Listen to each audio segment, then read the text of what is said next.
And welcome on a beautiful night in our South Carolina patch. It's no longer a pumpkin patch. It turned into a veggie patch, as you can tell. And well, we'll give you guys a quick tour. Over here, the quote-unquote competitive tomato plants.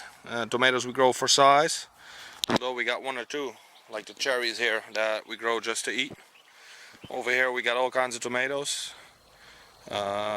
French tomatoes from Mr. Boudreau, some of our own from our 4-pounder from last year, and a little selection of giant tomato seeds.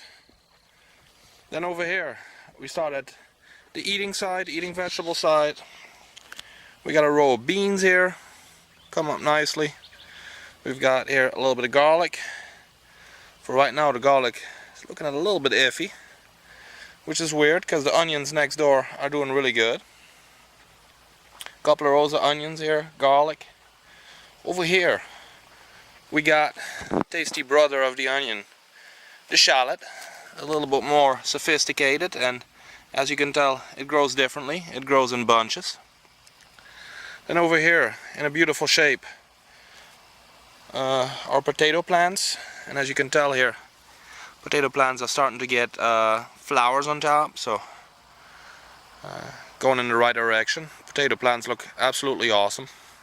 And we're weeding a little bit tonight. Weeds have come up pretty severe. Over here, the one and only and the beautiful Miss Tina Finders, doing some of the weeding. Now, over here, cabbage. Not really forming a head yet, but going that way, as you can tell. Over here, I'll zoom in a little bit, is some kohlrabi.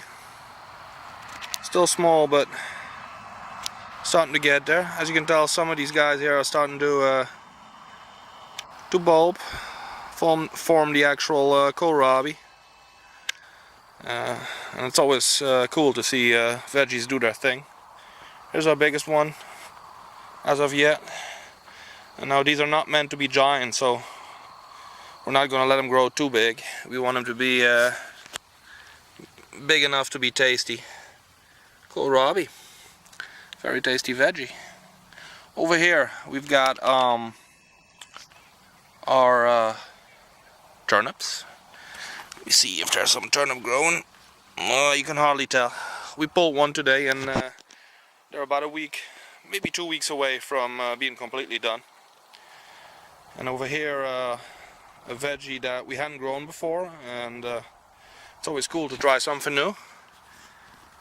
Broccoli, starting to form a head now. So exciting to see that. Here a row of radishes, which we've pulled some today, which I'll show you in a bit. Next to the radishes, some carrots. A patch was dry, so not a lot of the carrots have come up, but that's okay. We got plenty of other veggies. Here more of the broccoli. And it's really cool to see the broccoli do its thing. Over here where Tina's weeding, we got some peas. And that kinda finishes up our patch. That's what we put in for right now, and what we're gonna have some fun with. I'd say in a week or two, maybe 3, we'll have some of the first potatoes. Oh, here's Miss Tina. Got some, I'll zoom in. There they go. You've seen them before. Radishes. Always tasty. They're very tasty if they get roasted in the oven with some olive oil, pepper and salt. Take it from a cook. I know what I'm talking about. Alright. This is it. So, starting to get lush.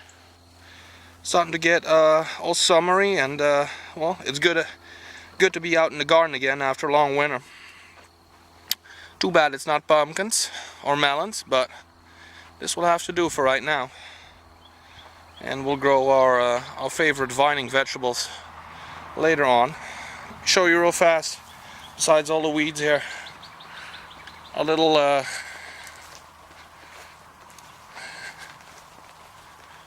yeah, here's our harvest for today, which will be in tomorrow's menu. Nice and colorful.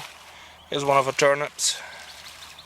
which was fun to grow too because we hadn't grown them before. And obviously they're pretty common vegetables, but well, if you enjoy gardening as much as we do, then growing any vegetable can be fun. And then over here in the car, besides some of the junk, some more competition vegetables. Maters that are from a 4.61 from last year, and they're going in tonight too. So from a green, nicely warm and sunny South Carolina, I wish you guys the best of luck in your pumpkin endeavors and whatever endeavors you you embark on in the garden. And well, South Carolina, over and out.